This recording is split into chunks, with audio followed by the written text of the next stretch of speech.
Business Growth Talks podcast is created and hosted by Mark Haywood. In this show, we talk about how to grow a business in the growth stage. The growth stage is often marked by rapid developments, increased revenue, and an escalating customer base. In each episode, we talk to entrepreneurs and business owners who have grown businesses, and we cover topics like scaling processes, market expansion, financial management, human resource and talent development, and customer retention. If you are looking for actionable advice, tips, and techniques on how to grow, run and build your business, this is the podcast for you. Now, today we have Richard Parker here, who has 30 years worth of experience in mergers and acquisitions. Richard has a program called How to Buy a Good Business at a Great Price.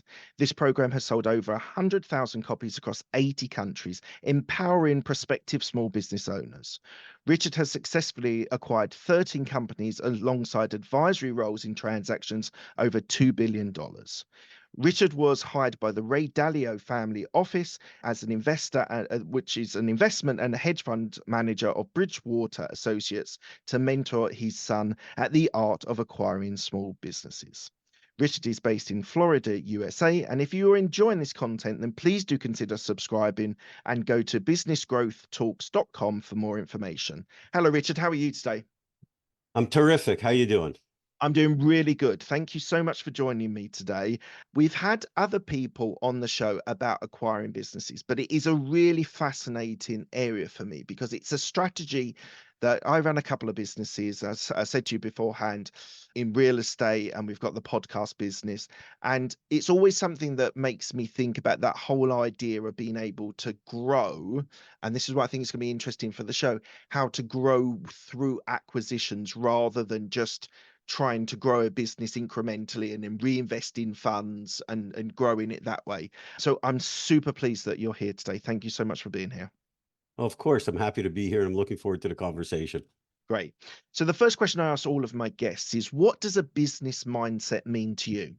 For me personally, and it's taken a number of years to evolve to it, but when I look at a business today, as far as, and I'm not talking during the process of acquiring it, once I own it, to me, a mindset is, I'd like to use the following phrases: I'm going to build this into a great business by doing the following. I don't focus on the money, as crazy as that sounds, and that's come through some good learning of working with massively successful people and trying to extract their best tips and strategies. And the thing that I learned through all of them, and I worked with small business owners right up to billionaires, is the money part comes later. In other words, if you focus on building a great business, doing right by the clients, the customers, the product, empowering employees to make decisions, hiring bigger, better, faster people than you to work in the company, then you could really focus on building a great business. So for me, the mindset is really to build a great company, with specific bullets below that of how we're going to do that in this particular instance, because I've owned 13 companies, actually 14, but that to me is what a business mindset means, at least to me personally. Yeah. Yeah, and that's what I'm looking for. And this was a question much later on, but I'm going to bring it straight to the start. Do you see yourself as an entrepreneur, a business owner, or do you see yourself as an investor by acquiring these businesses? Entrepreneur, 100%. Investor, very distant second. Okay. Why is that? Because I like to take an active role. Even Right. in businesses where I've acquired that my mission or my goal was to extract myself in a reasonable period of time. Yeah. I'm of the mindset that you have to get operationally involved in the business.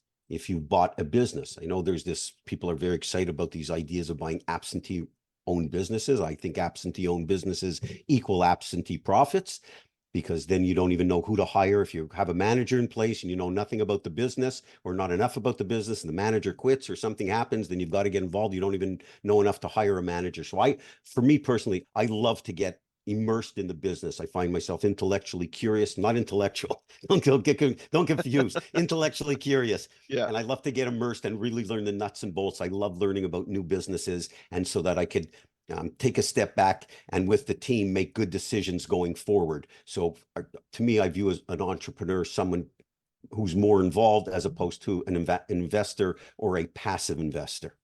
So what these 13 or 14 businesses that you've owned, across what industries do they cover? Initially, they were consumer products, generally, and more sold directly, not sold directly to consumers, but sold through retailers. And those were toys, infant products, sporting goods, all related to those industries. Because after my first acquisition, which was a manufacturer's rep organization, realized a couple of things very quickly. Number one, it would be much easier to grow my business by buying businesses as opposed to organic growth. And secondly, I've always felt that to scale a business, if you have a good, solid customer base that enjoys doing business with you, the goal is to just get more stuff to sell to the same existing clients. And so I remember reading way back, there was a book called Thriving on Chaos by Tom Peters. And it was a terrific book. And they were talking about at that point in time that existing customers are 60% more prone to buy from an existing vendor than it is as opposed to going out and finding a new client. And so that always resonated with me. So I really took that, and it made sense in my own experience. So I tried to buy or bolt on businesses where I can sell additional products or services to the existing client base. Then I went off the reservation a little bit, and I made some acquisitions that weren't really in my wheelhouse, that didn't fit with my 5 golden rules of businesses, what businesses have to have in place for me to acquire them, that fits right with my strengths and doesn't suffer from my weaknesses. And whenever I bought something that didn't fit into the right wheelhouse, the business didn't do well. I bought the wrong business. Yeah. Yeah. And we all have to do that. We're learning through this experience as a business owner, and sometimes we overstretch. Sometimes Yes. opportunities come to us that aren't right, and it's sometimes a little bit hard to say no. I've had opportunities come to me that have been interesting, but as you say, not quite in my wheelhouse, and I've said no to them, even though I could see the potential in them. It's sometimes hard. It's sometimes hard to say no if it's a valid business and it actually has a lot of validity in what they're doing. If it's not in your wheelhouse, if you're not going to add value to that business, you probably shouldn't buy it or JV with people with it. Oh, absolutely. Yeah. As time goes on and you get better at the acquisition game, you have to be disciplined. You have to learn how to say quick no's and slow maybes. I like that. I like that. Okay. Tell me one thing about your upbringing which reflects on who you are today. One thing of my upbringing. I grew up in a lower middle class family, and in Canada, in Montreal. One thing that sort of really resonates is my mother had a few jobs. My father was a hardworking guy. He was a door-to-door aluminum siding salesman, a real throwback. And interestingly enough, as a kid, I always had second jobs or had a little business or whatever. My father would never offer to give me any money if I didn't have a job. So as long as I had a part-time job, if the weekend came and I wanted to go out, if I didn't have a part-time job, he never said to me, "Do you need a couple of bucks?" If I had a part-time job, he'd always say to me, "Do you need some money for the weekend," or what have you. And that's one of those lessons. It was the reinforcement of, you got to work, right? And you got to pay your dues. And so that always resonated with me. I was talking about that not too long ago with a friend of mine, saying that, but always had an impact because it reinforced this idea of having to work and be accountable and responsible and productive, even at a young age, even if I was just doing stuff around the house. And then you get rewarded for it. But if not, my father had no patience for lazy people. And what were the type of jobs that you did in your like teenage years? Always shoveled snow. Nice. Always. And made great money, because in Montreal, you used to get slammed with some of these storms and no one can get their cars out. And the companies that used to clear some people's driveway, there weren't a lot of them because we weren't in a wealthy area. So you couldn't really most people couldn't hire a third party to come in and clear a driveway. So a couple of my buddies, my buddy Brian and a couple of ones, but lived on both sides of me. We used to go out feverishly when some kids slept in. I wanted to get to the park as fast as I could during the day to skate and play ice hockey. So I knew that if I'd go out and shovel like a maniac, that I could make a lot of money. And there were some days we used to split a couple $100. Really young. We were talking like 45 years ago, right? So that Right. that was great. I always delivered newspapers, a couple of those routes. And then I had a DJ business. Always had something on the go. Oh, amazing. Amazing. Let's get on to acquiring businesses. So we're going to start right at the start. Again, I'm going to keep this very simple initially. Why should my listeners and viewers consider acquiring companies rather than starting a new business? Because with an existing business, you have a running start. With a startup, you have nothing in place. You don't even have paper clips. It's very easy to sit down with a blank piece of paper and think of all these wonderful things that's going to happen to the business. And yet, what typically happens is the revenues come in twice as slow and the expenses happen twice as fast. And yet, nothing is proven.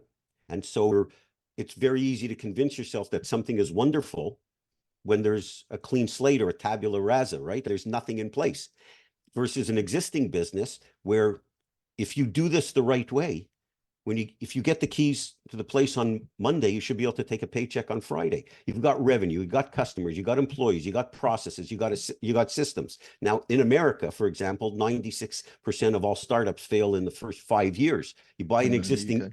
yeah, it's similar in the UK, right? Yep. So if you buy an existing business, you've already gone through that whole startup stage. It's already a proven entity. And so why do you want to start with your back against the wall or a gun, if you will, between your eyeballs versus going into something where you hit the ground running?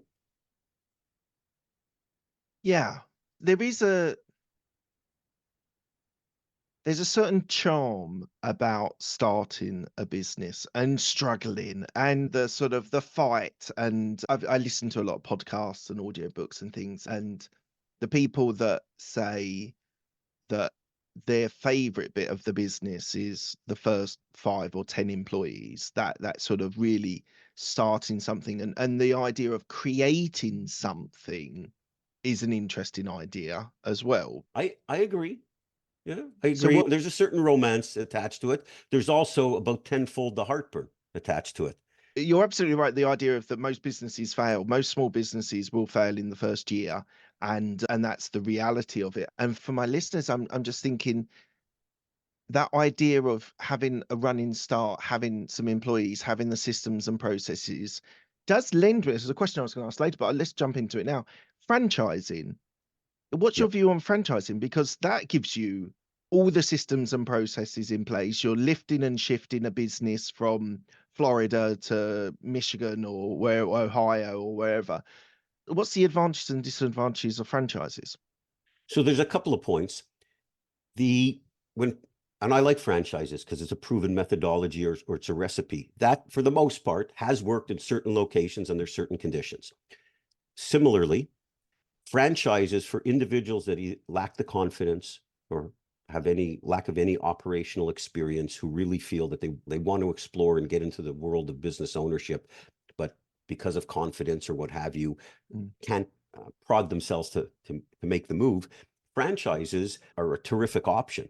So you have to look at this like almost on an axis. You either want to have support or you want to have control. If you want to have support but don't mind giving up control, a franchise is for you. If Right. you want to have control but you don't necessarily need support, a non-franchise business makes more sense for you. With that said, I love the model of a franchise, and it is right for certain people. And in those cases, I advise people to buy a franchise resale. So it's a franchise that's already up, the business is already operational. And then you could marry the best of the franchise world with the best of an existing business, as opposed to starting a new franchise location, because that's just very similar to a startup, except that the concept has been proven to a certain Yeah. extent in other locations.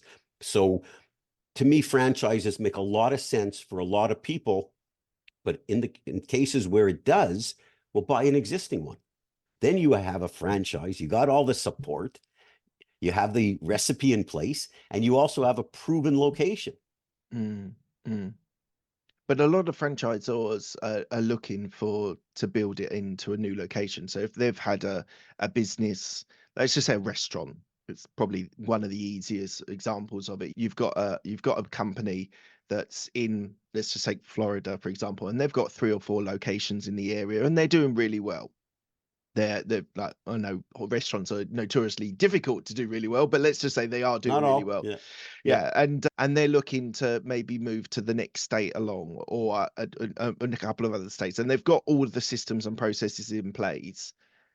Does that, if that person is thinking, like, as a franchisor, they're thinking to themselves, we want to expand the business, we want to build it into another 2 or 3 states in the surrounding areas, but we haven't got the manpower, we haven't got the scope to be able to do that. Is you said the whole idea of buying up the franchise as a whole, for that person that, as you say, like, might not be as confident as they potentially, as perhaps they probably could be, that whole idea of lifting and shifting to another state, or another area, would that work? That for me, I think, does work in certain circumstances with the right people and the right request of what the franchisee wants and what the franchisor wants. So there's a couple of questions there. The first thing, going back to the original comment, is franchises, existing franchise locations are bought and sold all day long throughout the world. Yes, a franchisor, their goal is to open up new locations, but their franchisees within the system buy and sell their locations all day long, every day. There's a bunch of them been sold during this show. So we're not talking about reinventing the wheel. That happens. So if an individual who's in a certain location doesn't want to relocate, doesn't want to open up a new location, my advice to them certainly is buy an existing one, because then you have a proven location within a proven system. Now, from a franchisor's perspective, if they're looking up to opening up new locations, one way to make money in franchising, it's hard to make money in franchise, damn near impossible to make any kind of significant money in franchising if you own one location. You got to own multiple locations. And so for individuals that may have operate 1 or 2 of these franchises, they're doing well for their opportunity to expand, maybe geographically, they really need to give that strong consideration. There may be some inconveniences, but you want to build up your number of locations, because that's where you could really add value. And a franchisor would rather sell a location to a proven operator within their system than bring in somebody new altogether. So on both sides of the equation, you have this new label. That's more of a stigma, right? New for the buyer who said, oh, I don't want new, I want to resale. And the franchisor, yes, of course, they want to open up new locations, as many as possible, and make sure they're successful, because the more successful ones that they have, the more they can sell. But if there's someone within their system who's already operating a couple locations, and when they express being willing to relocate or what have you, franchisor is going to be thrilled. Yeah, I get that. I understand that. If there's people online now that are listening to this and they're thinking, right, we hope there's a few of them, right? We hope there are. Where is the best places to find about acquiring businesses? Is it brokers? Is it websites? Is it coming to a network like yours? Where's the best place for people to find out about acquiring businesses? All of the above. And so what happens is, when you're looking to buy a business, you have to approach this at the beginning like a funnel, wide at the top, and then you want to squeeze out something very narrow at the bottom. Right. At the beginning, as long as you're not, if you're in a job and you have to retain confidentiality, you don't want anybody to know you're looking, because there's a certain amount of people are in that scenario, then obviously it becomes a little more challenging, but there are ways to do this. But assuming that you're okay with people knowing, the goal is you got to tell everyone at every opportunity and every interaction about the fact that you're looking to buy a business. You've got to get the word out, because you have no idea where it's going to come from. Right. And so at the beginning, it's very easy. The low-hanging fruit, if you will, is the business for sale websites online. They have hundreds of thousands of businesses for sale of every type in every geographical location possible. So it's a wonderful way to conduct your laboratory experiment, meaning you can look at different types of businesses and speak with lots of sellers within those industries, because it's very important. You have to get to the point of knowing what business is right for you, and that's a completely separate or additional subject that we could talk about, because you have to know what business is right for you. But starting out, so you have the business for sale websites, yes. You have business brokers and intermediaries, yes, or transfer agents, as they call them in the UK. You have investment bankers, banks, attorneys, accountants, other business owners. You should start to become curious about business. So when you go into the dry cleaner, or you go into the local restaurant, or you go into the local lawnmower repair location, whatever businesses and business owners you encounter, you have to start talking to them. What is it you like? I talk to everybody. My wife goes completely bonkers. She's in the car. I'm dropping off my dry cleaning. I come out 40 minutes later. Okay. She said, and now she doesn't even ask. She knows what's happening. Okay. Now she'll just get on her phone and say, like, whenever he shows back up, that's cool. So this idea of speaking to business owners at every opportunity, because you never know where the lead comes from. I can't even tell you how many times businesses that I've acquired started out looking at one completely different, and then started doing my research or speaking to other business owners in the industries or ancillary businesses within that sector. And that led to thinking about something else. So the overarching theme here is get the word out to everyone at every opportunity in every situation. And you got to look at it like a shotgun or a funnel at the beginning, and then squeezing out something really narrow at the bottom, because you may have to do a direct solicitation ultimately to businesses, but you only want to do that when you know what type of business you want to buy. If someone wanted let's just think of another example. Let's talk about like clothing, manufacturing of clothing. You said you've been involved in that business. If someone is thinking to themselves, I want to buy an apparel, I want to buy manufacturing to be able to, oh, not the manufacturer, to be able to sell clothes, sports clothes, for example. And you say, go to the websites, go to brokers, to do courses, find out all the information from all the other businesses. If someone starts with sports clothing and they find a company that is, I don't know, suits, for example, and are you saying through that funnel process, you might start with the idea of sports clothing, but actually when you start drilling down and you're set, and we're going to talk about value in businesses in a little bit, but you're looking through those businesses and actually there's this great business that's actually to do with suits, and you're thinking, but I wanted sports clothing. What's the sort of mindset that you're trying to promote with all of the courses and things that you run and support you give people on that sort of idea of that pivot, that slight change in what your first expectation was versus what's actually a really great business, which would be really great, even though it's not necessarily exactly what you're looking at? How do you help people, coach people, teach people on that sort of, as you say, that funnel process?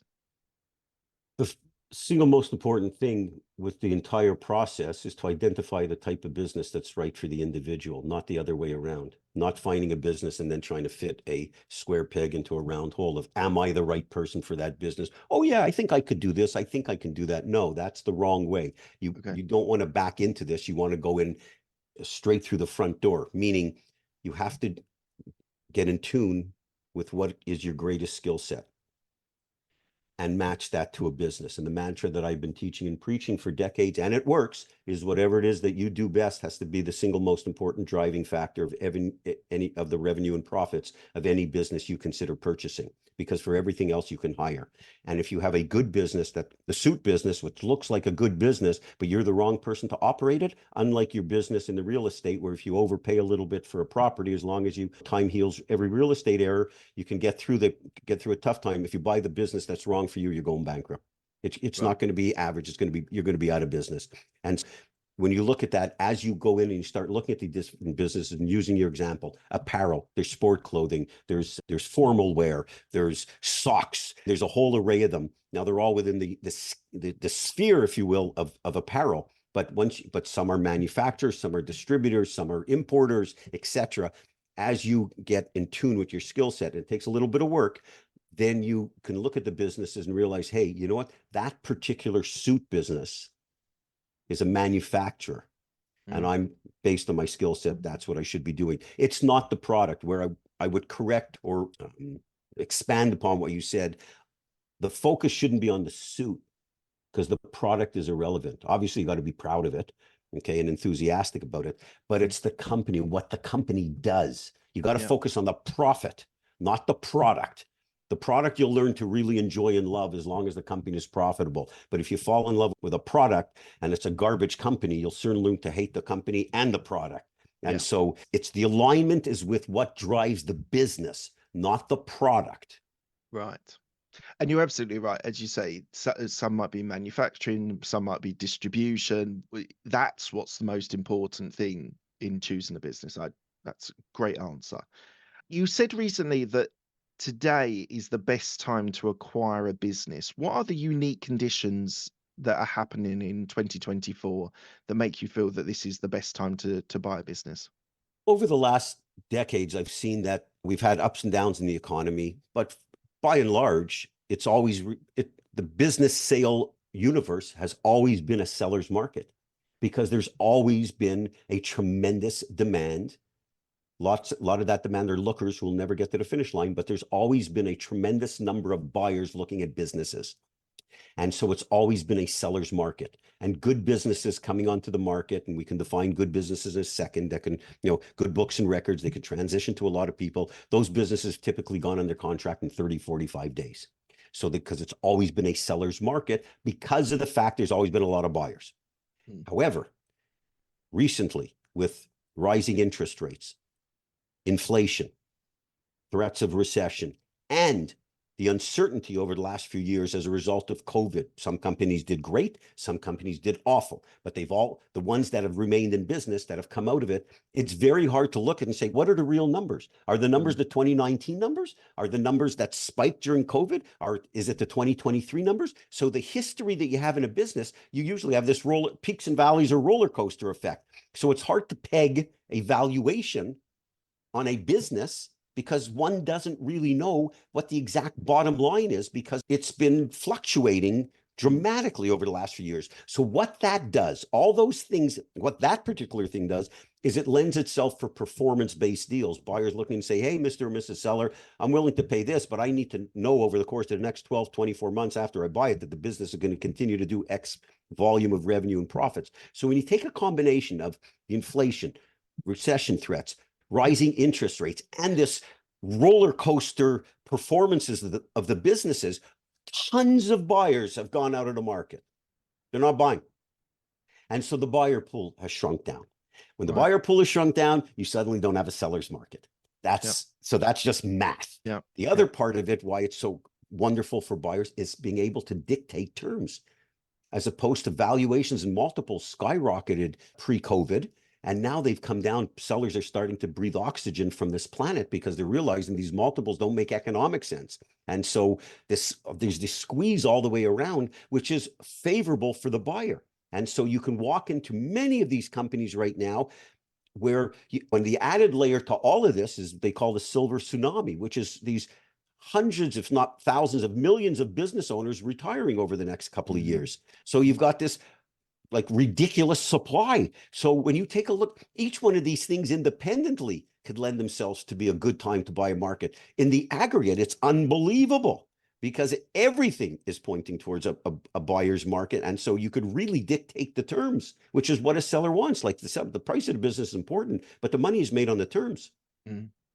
So we're going to talk about negotiating because that's something I definitely wanted to talk about. But let's go into how do you value a business? What's the best way if someone's using the approach that you said? We'll do a funnel, we'll look at the different businesses.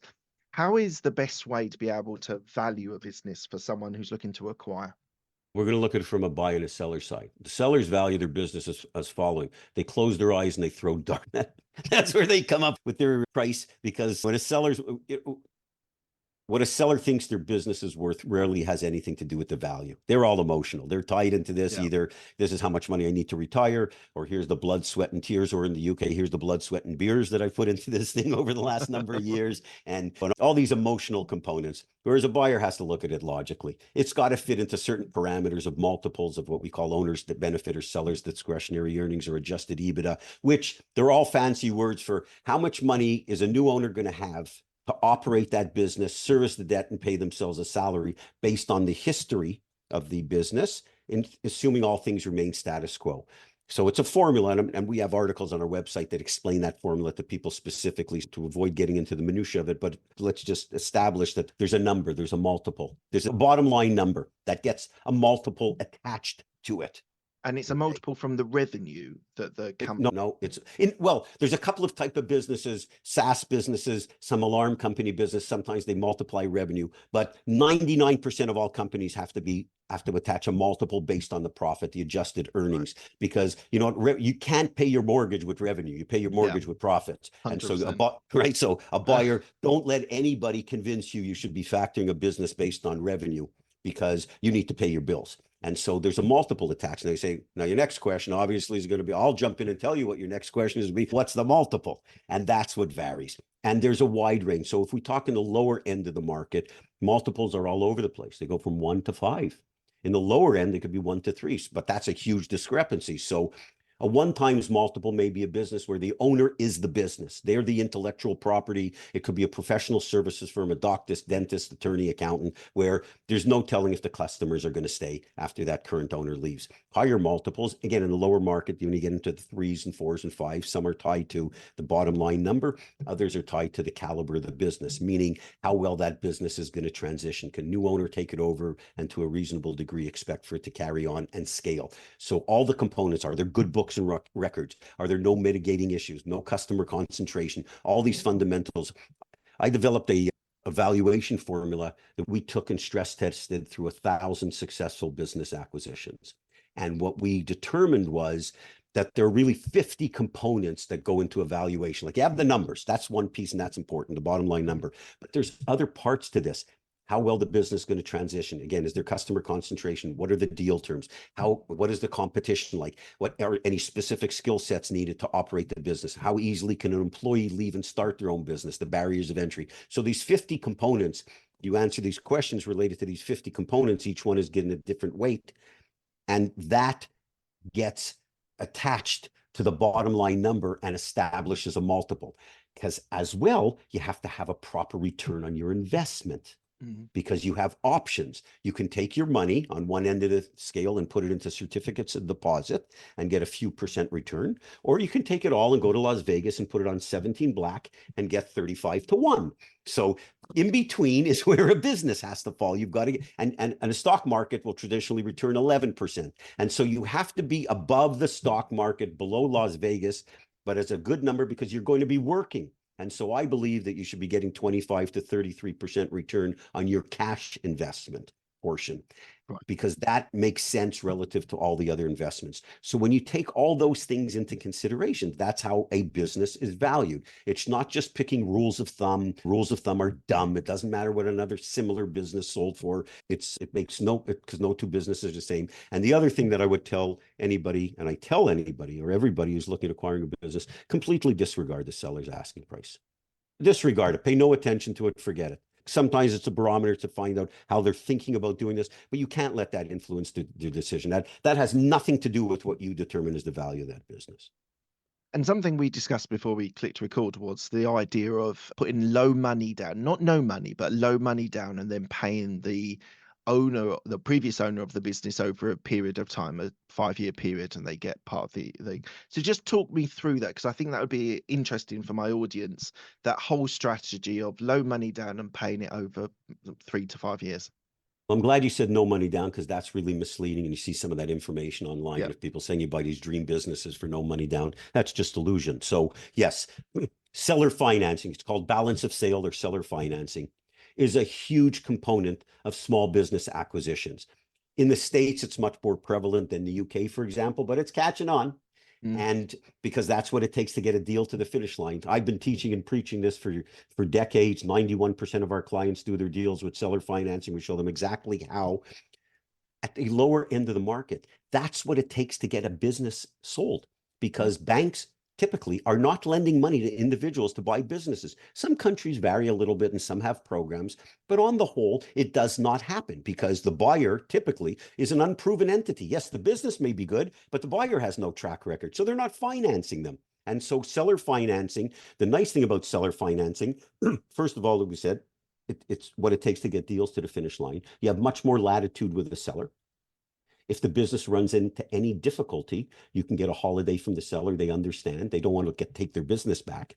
You're not putting up your house and your firstborn as collateral. The business itself serves as the security. And critical importance to all of this is getting the seller to have skin in the game is the only way to validate everything that they've represented about the business. If they know they're providing financing, they're going to think twice. Now, the other thing that's really important is because of the silver tsunami that we talked about, all these businesses coming to market, seller financing will explode everywhere. It's been done in North America for years and years. It's getting some traction again in UK. We have 3 clients this week that actually, those are terms that they negotiated in 3 completely different types of businesses. And so I would tell a buyer that this is something you have to push for.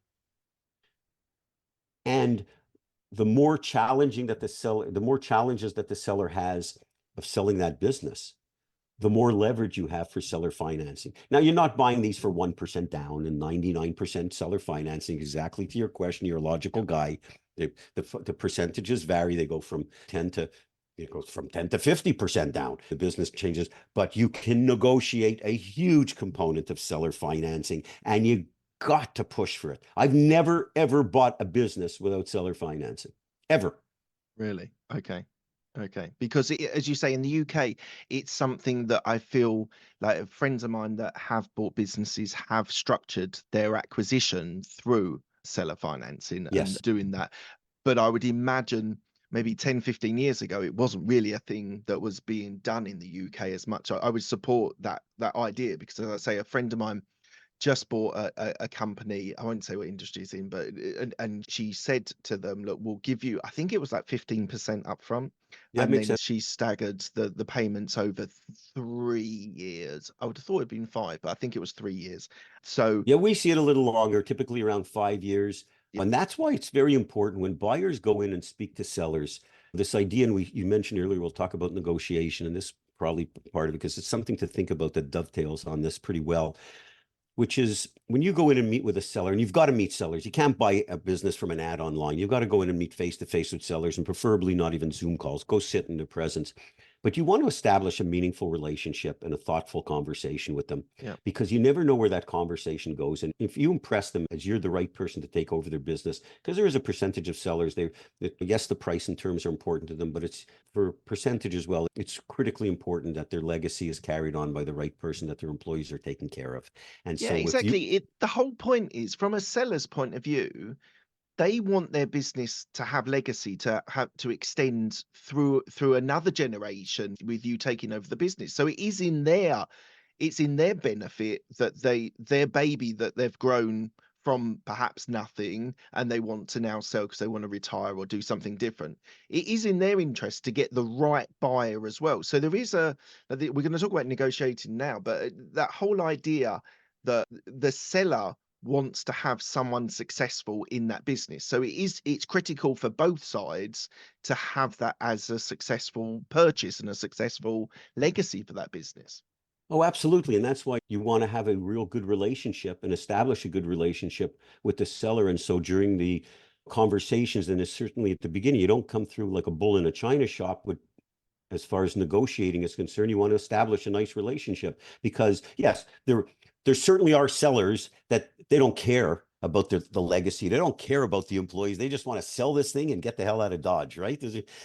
But there's a large percentage of people that care about their legacy and care about their employees, and they want to see their business transition to the right person. So if you can impress the seller that you're the right person for that business to perpetuate their legacy, then they are going to go bend over backwards as far as deal terms are concerned, because they want the right person in the business. So I can't overemphasize how important it is to establish that relationship with the seller in these conversations and especially at the beginning, to not only impress them that you're the right person to acquire the business, but you're a good person, that you're empathetic, you understand their hot points, you understand that they're going through some stress as well, because seller's remorse is as frequent as buyer's remorse, because they're a part of them is getting let go. It's like losing a little bit of a limb, right? Yeah. And these conversations, having good, meaningful conversations with the seller at the beginning is really important. So you establish like a rock solid framework to have a good conversation going forward with the idea of getting to a deal. Yeah. So about the negotiating. So from a buyer's point of view, What's the maybe the pitfalls, maybe the mistakes that people go into when they're trying to buy a business? How do you approach the negotiation? And I know we talked about that just now about just getting a good relationship with them, but when there's negotiations about the numbers and you're really structuring the deal, how do you advise people, help people, support people on that negotiation phase with the seller? On the numbers point, for example, that's the easiest one because numbers are numbers. Numbers don't lie. People lie, but numbers don't lie. What is, as a drop down to that, is you have the seller who has this idea of what their business is worth. We've established that as rarely has anything to do with the value. The buyer needs to be able to assemble a defensible valuation. That's why it's critically important that they don't rely on hearsay or ridiculous rules of thumb or things that don't make sense. It's be able to use a quantifiable methodology to establish a valuation that they could defend to the seller. Because if not, then each side is talking from two different sides of their mouth. They'll never come to an agreement. So if a buyer has a defensible valuation, then you can have that conversation. Now, there are sometimes that are challenges. Question part one related to some of the difficulties or how you should approach these negotiations, whether it be relative to the numbers or other deal terms. Of course, we've established you want to be empathetic, you want to be transparent, you want to understand their perspective. But a buyer also has to go into this transaction being able to understand and convey the following. This is not a win. This is a win for the buyer, and a seller is reasonably happy. And the reason for that is because regardless of the deal terms, even to cite your friend, the lady who purchased that business with 85% seller financing, irrespective of those deal terms, the buyer is still assuming the largest part of the risk in these transactions, because that even in that case, she's on the hook for 85% of a note. So the buyer assumes the largest part of the risk. The buyer has to win, the seller has to be reasonably happy. The other thing that what people should understand going into this, you don't have to win every point. It's not, don't turn everything Don't into go a into battle. it for a fight. Yeah, it's not Don't a go into a fight. battle. You don't have to win every point. Sometimes you can't come to an agreement on certain points. So you got to take a step back and you come back to it. This other philosophy negotiators say, if you give in to one point, you should get something else. Give on something, get something else. I think that's nonsense. Sometimes you just give in. Other times you just get. And so looking at this philosophically, and going into this, trying to understand the seller's hot buttons. There's two real bottom lines on all of this. Number one, if you can find out what the seller's hot buttons are and sue them, you're going to get a deal. That's number one. Number two, when the buyer and seller trust each other and they like each other, and the buyer sincerely wants to buy and the seller sincerely wants to sell, you can't stop them from getting a deal done. They are going to find a way on every single point. But don't go in this like a murderer. Go in this in a conversation. People get completely whacked out, think they have to win every point. And those people don't end up buying businesses, or they piss off the seller so much, or they start drawing lines in the sand. Oh, that's a deal breaker. It's a deal breaker. And then 2 minutes later, they're moving back on that. So you start losing all credibility. Those are things you just don't want to do. Yeah. So the show is about growing and scaling businesses. So with your experience, how do companies in the growth phase approach mergers and acquisitions to fuel that growth? You could grow organically, but M&A is a wonderful way of acquiring businesses. And for individuals that are listening, for example, we keep using this term M&A, but let's reduce it to what it is, buying and selling businesses. So yeah, we'll call it that. But a beautiful way to grow your business is through acquisitions. Organic growth is wonderful because you put a plan into place, the plan works, the business grows, you feel pretty damn good about it. But growing through acquisition, whether that be a strategic acquisition, a competitor as an example, or an ancillary business where you can buy a company that you bolt on and that has additional products or services that you can sell to the existing client base. That makes a lot of sense. But you have to approach it and look at it and say, this is realistic. Very often small business owners think that mergers and acquisition are only for billion-dollar companies, and nothing could be further from the truth. This is something that could be done all day long on Main Street. And so you have to do it in a good way, meaning if you're in, I don't know, you're in the commercial cleaning business, you clean office buildings, you have a staff of 12 people and you're doing a number of offices and you want to buy another commercial cleaning company, or you want to buy an ancillary business that services those type of clients. But let's use the example of another commercial cleaning company, and you know who your competitors are. Like, for God's sakes, and if you don't know what competitors are, you probably shouldn't be in business, but I'm going to make the grand assumption you know who your competitors are, because you really should. You can approach them, and you have to do that in a good way, meaning the competitor is probably uncomfortable that you're going to steal their clients. And so you come up with mutual NDAs, and there's clauses in there where you could protect, you can't steal customers or what have you for a certain period of time or any engagement. And then once you have that similar to the individual, you establish a nice relationship, you should explore acquiring their business. And what's nice about that, when you grow through acquisition, so you have your company, using the same example, commercial cleaning, and you buy another commercial cleaner. The beauty of that, and I built my whole business, 13 companies plus one co-investment this way. I never took money out of the next company.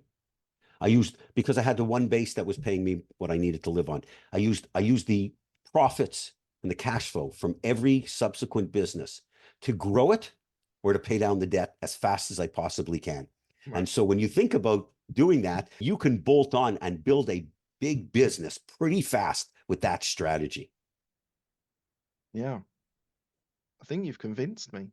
Okay, let's go. You need any help? I'm ready. Rock and roll, baby. Whatever you need. So something that was on the information that was provided to me about you was this idea of you working with Ray Dalio's family office. So how did that start? And I understand you've been helping his son with buying businesses. How did Ray Dalio call you up, or were you approached by the family office? How did that relationship start? Relationship started many years ago. Actually, in 2007, I got a call from a gentleman by the name of Ray Dalio. I had no idea who he was. And he told me at the time that his son was living in Florida, and they were looking to hire someone to mentor him, to teach him how to buy businesses. And would I be interested? And he got my name referred to him, and thought that was very nice. And at that particular point, my youngest son, I have 4 kids. My youngest son was just diagnosed with epilepsy. And I was thinking about taking off a few months to learn about the disease, because I had no knowledge about it. And I expressed this to Ray, and I said, I'm taking off a few months, and so I really can't do it. And he was very kind. And again, I had no idea who the guy was. To me, it was Ray Dalio. It could have been Shmei Palio. I had no idea who this guy was. And he said, look, I have a lot of good connections in the healthcare field. If I can help you with anything, I'm happy to put you in touch with doctors, neurologists, psychologists, etc. Just let me know. It was like, irrespective of whether or not you take on the consulting work. And I was really blown away by that, because it was just such an incredibly kind gesture. And I said, oh, I'll meet with your son regardless. And I met with his son, Devin, and I thought the guy was unbelievable. He was 29 at the time. I really liked him. He was smart. He was curious. He was really sincere, and really enjoyed him. And I said to him, I'll take on the consulting work. And the goal was, and at that point he was studying my course, and we met once a week for a couple of hours. And then we started looking at businesses, and about 6 months went by. And then their family offices was just opening up at the point. They had 3 people, and it made sense for the family, for Devin to go back to go work for the family office, because they were just starting to build. Now, keep in mind, Devin and I worked together for 6-7 months. I had no idea who Ray Dalio was. There was only one point at about months in, he mentioned something to me about, offhanded, because he was the most down-to-earth, humble guy you could possibly imagine. And he mentioned something, and it triggered, I think this family has a lot of money. And somehow I looked it up online and said it was like, holy smokes. And the guy was worth like $10 billion. Hedge funds. Yeah, and this guy was worth like $10 billion at the time. Subsequently, Devin went back. We always stayed in touch, and we had a nice relationship, and he worked at the family office, and he grew and evolved to become the co-CEO of the family office. It grew from 3 to 25, from up to 100 and plus people. And then he decided to leave and get into something entrepreneurial. And Ray and Devin approached me again, because he had never bought any businesses. And they approached me with this idea of coming in and forming an investment company with me as a partner and Devin as a partner. And I was going to mentor Devin again at a higher level of buying businesses on a full-time basis. And we came to an agreement. The agreement took 3 seconds. It really was. It was I should say 3 seconds, it was 30 seconds. Okay. And I'm not exaggerating. To come to an agreement, and I went to work full-time as a partner. We had a company called P Squared. It was Devin and I. And Devin and I were close like brothers. Ray was our only investor. He was terrific as far as investment committee. We made a number of investments, and we were running our business. And then unfortunately, on December 17th, 2020, Devin was killed in a car accident. Oh, I didn't know that. Yeah, Okay. at 42 years old. Of course, you can imagine the devastation for their Of family. course. And Devin and I, as I mentioned, we besides business partners, we shared an office. We had a number of offices, but we worked right across from each other. And it's close as two people could possibly be, like brothers. And then we decided that the business was stood up for Devin, so we wound down. We didn't need the business anymore. We kept our investments, and of course the family and I view them as extended family. They're incredible people. And so that's how I met. Unfortunately, it was a very sad ending Yes. to that, but we met in a really interesting way. We had an unbelievable relationship. It was the mentoring part evolved to really a brotherhood. And that was really nice because I never really viewed Devin as a mentee. He was always a partner to me because we were partners with Ray. And Devin was an unbelievable human being, the smartest, nicest guy I ever met. There's people I've met as smart, people I've met as nice, but a combination of two. I never met anybody smarter and nicer. And I have a beautiful relationship with the family, and I consider them, and we consider each other, extended family to one another. And it was a great learning experience for me, having the exposure to the family office, even though we operated independently. There was unbelievable learning through my 3.5, 4 years that we were together. Just phenomenal exposure to resources, to people.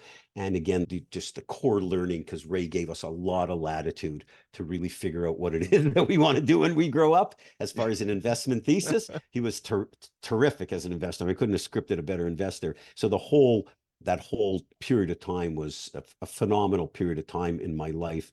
But Yeah. unfortunately, it had just a horrific ending. Oh, I'm so sorry to hear that. My brother Thank you. passed away at 42 as well, Oh, and it was geez. a massive. Pe People die, like people dying young is so difficult to comprehend. You just can't process it that someone's been taken for you at the age of 42. Thank you. And I I agree can't with you. It understand. makes no sense. You can't make any sense of it. And I know the void Devin's passing left in my heart is a fraction of what his parents and his siblings, and he has at the time a 3-year-old daughter and a wife. So it's my sorrow is a fraction of theirs. It's unimaginable. And if you have any children, it's just horrible. It's unimaginable and inexplicable, right? Yeah, Crazy. absolutely. Thank you for Well, your kind comments. Well, thank you for sharing that with me. I had no idea about the tragedy, so thank you for your honesty. What's your current investment strategy? So you've obviously bought businesses, we've talked about that, but do you invest in real estate? Do you invest in stocks and shares, or are you purely just buying businesses? I'm a shitty stock investor. It's like I actually would probably be the greatest financial planner in the world, because my advice to clients would be, look, what I buy, you sell. What I sell, you buy. Okay. Yeah. So I haven't acquired a business in a few years. My goal, I'm 62 and I got tons of energy. You look great for And 62. God bless you. Thank you very much. I want to devote the next stage of my life, working life, to really helping as many people as possible. We've had an unbelievable run with our program. I've done intermediary work. I bought a bunch of businesses. I've worked on the sell side. I still take on a couple of engagement of people that I really trust and want to work with them, but a very limited basis. But on the buy side, we've sold 100,000 programs, and I want to sell a lot more than that, because I really want to help people. And I do this not for the money. If I never sell another program, as long as it makes no difference whatsoever to my financial situation. I went into this business to help people, and that's all I want to do. And that's why I make it ridiculously affordable. And I also get on the phone with buyers all day long to help them. And of course, I never charge them. I just want to see people accomplish what I've been so blessed to do from a really lower income background with no college education and very little money to start. So it's a nice story. And so I'm not making any investments into companies, because I really want to devote this last tranche of my life to helping as many people as possible. Amazing. What a great way to end that chapter of this conversation. Look, we're coming to the end of the interview. I ask the same 6 questions to all my guests. They're quick fire questions. They don't need a quick fire answer. First question is, what's the best decision that you've made? Marrying my wife. Good answer. She's probably listening. I don't know if she is. It would be nice if she had the same answer too, but yes, Yeah, go on, finish. no, that's without question. That's the best decision I ever made. What's the best piece of advice you've been given? Don't piss in the wind. Because you get wet as well. You get wet. If you just, sometimes the decision has to be to quit. Sometimes don't just bang your head against the wall so much in certain situations or with people or in relationships or in businesses that aren't working out for whatever reason. Don't keep banging your head against the wall just because it's going to feel good when you stop. So don't piss in the wind, because sometimes you just have to make a decision to pivot and go another way. Yeah. Who's helped you most in your career? Lots of people. Lots of people. I couldn't narrow it down. Couple of A shout couple outs. of shout outs. Certainly my father, because just from good sage advice and wisdom. Definitely the learnings that I had during my time with the Dalio family office. And I would say in whole, though, my first real job, serious job, I worked for my uncle for a couple of years after school, and I didn't have to go to university, but I worked at a company, a toy and consumer product company in Canada, and the individuals that were running those companies, I probably learned more and got the best advice from them when I reflect upon what has benefited, what has paid me the most dividends over the years. Thank you. Tell me about a regret that you have. Tell me about a regret. I would say this is tied into a question someone asked me recently. I would have liked to get over my ego and insecurity earlier in my life. Did it slow down your progress? It slowed down my progress in a lot of ways, because there's always a drop down to ego and insecurity, this idea of, and I've really evolved from that, which has been quite easy, because when it just light went on. So things, when you have too big an ego, you tend to want to be right versus doing right. You tend to want to be the smartest person in the room. And I want to be the dumbest person in the room. I've embraced being wrong. So I've really evolved, but it was a hindrance. You tend to, when you have an ego, you tend to hire people that are going to just do what you say to do, versus hiring people that are bigger, better, faster, and going to challenge you. So as a young business owner, my ego and insecurity certainly got in the way for too long a period of time. I recognized it and made a 180-degree turn, because that was real easy. And it's been incredibly rewarding as a result, business, personal relationships, etc., for many years. But if the one regret was, I should have been in contact with that much earlier. That as being a real negative. You described it as a light bulb moment. What was that moment? Was there something in specifically, or was there something you worked on to drop the ego? Yeah, I've been married a second time. My current wife and I are married for going to be 23 years. When I got divorced and I was 19, I was 36 years old, my ex-wife was having some challenges, and I'm a problem solver by nature. And so I went directly to, here's how we're going to solve it. Boom, boom. Versus saying, I should have just shut up, sit back, give her a big hug, listen to everything, try to find a way to work through it at her pace. And realize that, the reason why I didn't do that is just because having an ego and having to say, here's the right way to do it, and let's go down this path. And it just proved to be disastrous. Now, don't get me wrong, I don't regret getting divorced. I have an unbelievable wife and marriage, and that's great. And sounds perverse, but glad that happened. But that was an aha moment, because I recognized that's not a good way to operate. And one of the things, when you go back, and one of the things that I learned, read in Ray Dalio's book, for example, Principles, when he talks about pain plus reflection equals progress. So if you can, these things that happen in your life, if you could sit back and take a real good objective view of things and why this happened, and reflect upon it in a good way, you can make some enormous progress. So that was really the aha moment. Thank you. Thank you for your honesty. What are you most proud of? My family. So you have 4 kids, did you say? 4 kids, terrific kids. One grandson who's going to be, he's terrific already, but he's going to be even more terrific. Like, my kids are the principal, he's the interest. I mean, the interest, if someone once told me the interest is always sweeter than the principal. So yes, that's what I'm certainly most proud of.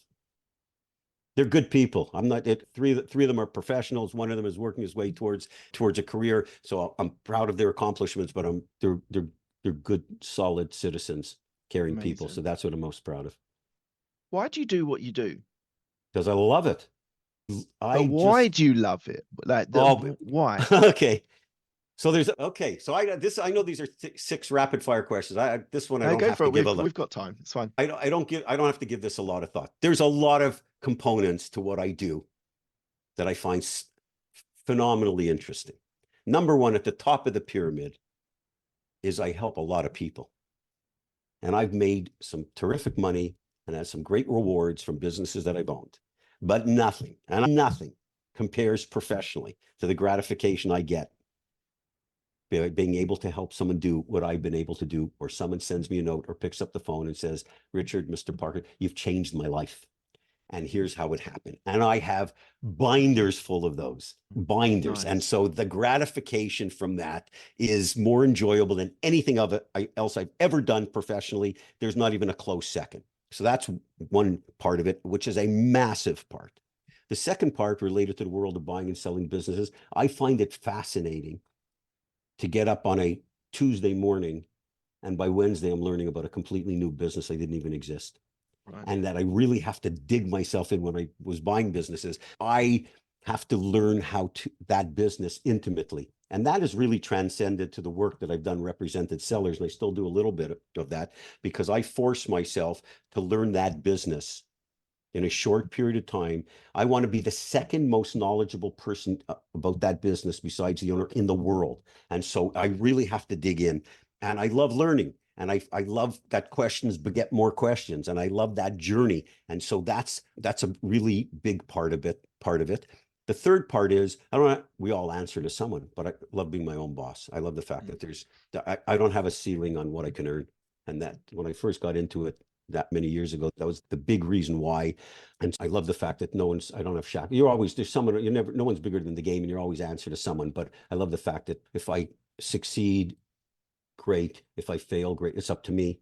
And the fourth part is I love the people that I get to interact with in the world of entrepreneurship, whether they be future business owners, employees that I can empower, help change their lives, build a business together. I just find it's a real good, I'll say brotherhood. Someone will probably get pissed off, politically incorrect, and tell me it should be like a human hood or whatever. But yes, there's like a brotherhood or a fraternity of individuals within this whole universe of buying and selling businesses that I just find really interesting. And you get to meet some really smart ass people, so you could learn a whole lot. And so I find that really, really exciting. Amazing. Thank you. What does legacy mean to you? I think of legacy more from the standpoint of a human legacy. I don't pay much attention to the business legacy. That stuff takes care of itself. And in the grand scheme of things, I'm not trying to be overly philosophical, but in the grand scheme of things, who really cares? It doesn't really matter to the world as far as I'm concerned. So to me, a legacy is, I always used to say that on my tombstone, I want to put on, I'd rather be fishing. But I think I just want to be thought about and remembered as a good guy. And lastly, where can people find you if they want to find out about you or your business? The best place is go to richardparker.com. We have that's a resource website with articles and free reports, and our courses are offered there through our sister site. But anybody wanting to learn about buying businesses can immerse themselves in a ridiculous amount of content, helpful content, real world, practical content. And again, it's richardparker.com. And similarly, if someone wants to get in touch with me, just use the contact page on that, and you can get in touch with me. Just let them know that the contact is for me, and staff will make sure that it comes to me. And I guarantee you I will respond. Thank you, Richard. Thank you so much for your time. It's been an absolute pleasure. I have really enjoyed this conversation. You're an excellent guest. And yeah, just your mission now to help as many people as you can. I applaud you, and just thank you so much for giving me a different insight into buying businesses, and that whole idea of acquisition by growth, I think is absolutely fascinating. So thank you so much for your time today. Thank you. I appreciate you having me. I really enjoyed our conversation. It was terrific. Thanks again. Thanks a lot. Thank you for listening to Business Growth Talks. This podcast is released every Monday, so don't miss an episode by subscribing to all podcast platforms, including Apple and Spotify. Have a great day.